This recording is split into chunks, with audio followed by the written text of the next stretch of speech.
Hey guys, let's get more news about Lakers, but first, don't forget to subscribe and leave your like. Lakers favorites to land NBA champion as head coach.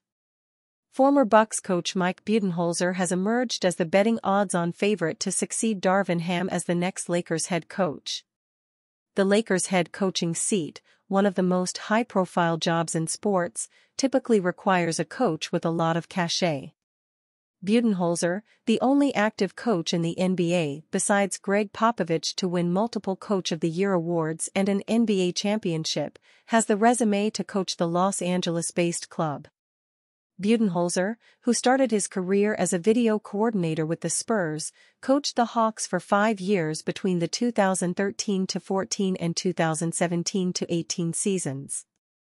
During his stint in Atlanta, Budenholzer guided the franchise to their first-ever 60-win season and their deepest playoff run in 48 years. During his 5-year stint in Milwaukee, the 54-year-old enjoyed even more success, guiding the franchise to a 60-win season and 3 other 50-win seasons. Most importantly, he spearheaded the Bucks to its first NBA championship in 50 years. According to several insiders, Budenholzer is seeking an 8-figure salary that few coaches are ever afforded in the NBA.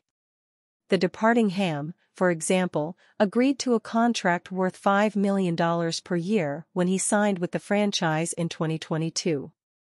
On the May 6 episode of Get Up on ESPN, insider Brian Windhorst reported the Lakers would need to shell out the big bucks to entice Budenholzer.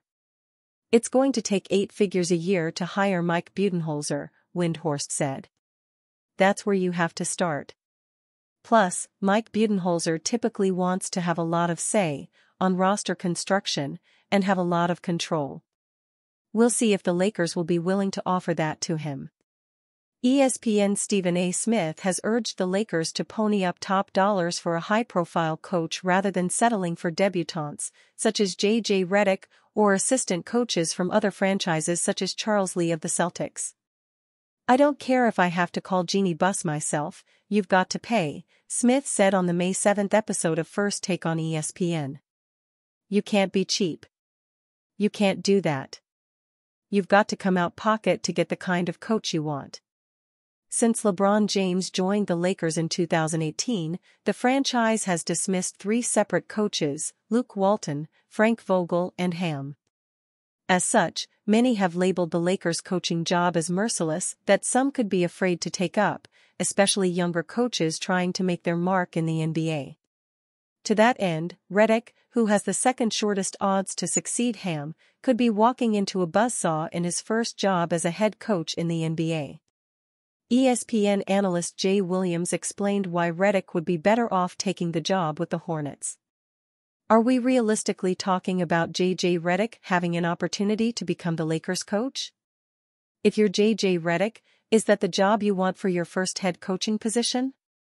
We're talking about this, Lakers job, being a death trap for a lot of coaches, Williams said on the May 6 episode of Get Up on ESPN.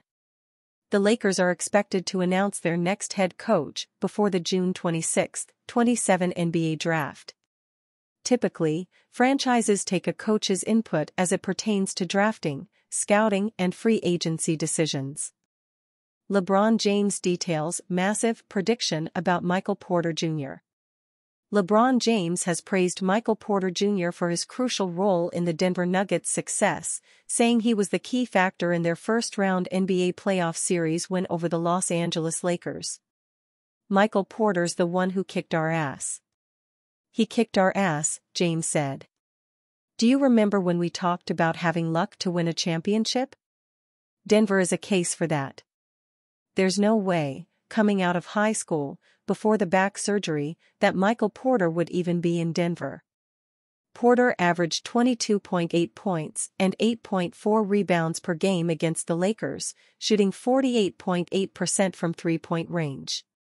His performance significantly improved over his regular season numbers, and his presence on the court was a game-changer for the Nuggets. James credited the Nuggets' infrastructure and patient approach for Porter's successful development. They had the infrastructure to help him develop, to help him get healthy, to help him get on the floor, James said. A lot of teams wouldn't have done that. They would have given up on him, traded him, or waived him. But the Nuggets stuck with him, and it paid off. Porter missed his rookie season due to back surgery and was gradually introduced to the NBA game. The Nuggets' patience paid off in their NBA championship run and the first-round series against the Lakers. Porter's story is a testament to the importance of nurturing talent and providing a supportive environment for players to thrive. "Michael Porter's a special talent," James said. "He's a special player, and he's going to continue to get better. He's got the potential to be an all-star, an all-NBA player. He's got the potential to be one of the best players in the league." The Nuggets' win over the Lakers was a team effort, but Porter's contribution was instrumental in their success. His ability to score from the perimeter and rebound against one of the best teams in the league was impressive, and his presence on the court gave the Nuggets a much-needed boost. As the Nuggets advance in the playoffs, Porter's role will be crucial in their quest for another championship. His development and success are a testament to the Nuggets' commitment to their players and willingness to invest in their growth. In the end, Porter's story is one of perseverance and determination. From high school to his NBA debut, he has faced numerous challenges but has always come out on top. His success is a reminder that anything is possible with hard work and dedication. New Lakers head coach candidate on the verge of becoming available. Since moving on from Darvin Ham following the first-round loss to the Denver Nuggets in the playoffs, the Los Angeles Lakers have been desperately looking for their next head coach. There are plenty of candidates being linked to the Lakers by the media, and it seems like the speculation is not going to end anytime soon. One factor that will cause increased speculation will be the fact that more coaches will lose their jobs in the upcoming weeks. Teams who disappoint in the playoffs, as well as rebuilding teams deciding to move on, will push more qualified head coaches onto the market. As one of the most attractive jobs in the NBA, the Lakers will automatically be on the shortlist of every available head coach. This certainly includes future Hall of Famer Chauncey Billups, who is reportedly on the hot seat in Portland. Billups was hired by the Portland Trail Blazers in 2021 after an illustrious career that saw him make 5 All-Star teams and win an NBA championship. However, his time in Portland has largely been disappointing. The Trail Blazers missed the playoffs for 3 straight seasons under Billups, posting an 81-165 record. Since trading Damian Lillard last offseason, the Trail Blazers have been in complete rebuild. According to Chris Mannix of Sports Illustrated, teams are monitoring the Billups situation, and a split might be looming. Mannix adds that Billups would quickly emerge as a candidate for other jobs. Considering that the Lakers are one of the only head coaching vacancies in the league, there is a decent chance he is referring to Los Angeles. Obviously, everything related to the Lakers depends on LeBron James. First, he needs to commit to the Lakers. Then, he will almost certainly play a huge role in who the next head coach will be. LeBron presumably has a ton of respect for Billups from his playing days. The Detroit Pistons, led by Billups, were one of the biggest rivals of the LeBron-led Cleveland teams early in his career. If James approves of a potential Billups hire, the two could be on the same side for the first time in their incredible careers. And you, fan? What do you think of the situation of Chauncey Billups? Leave your opinion in the comments.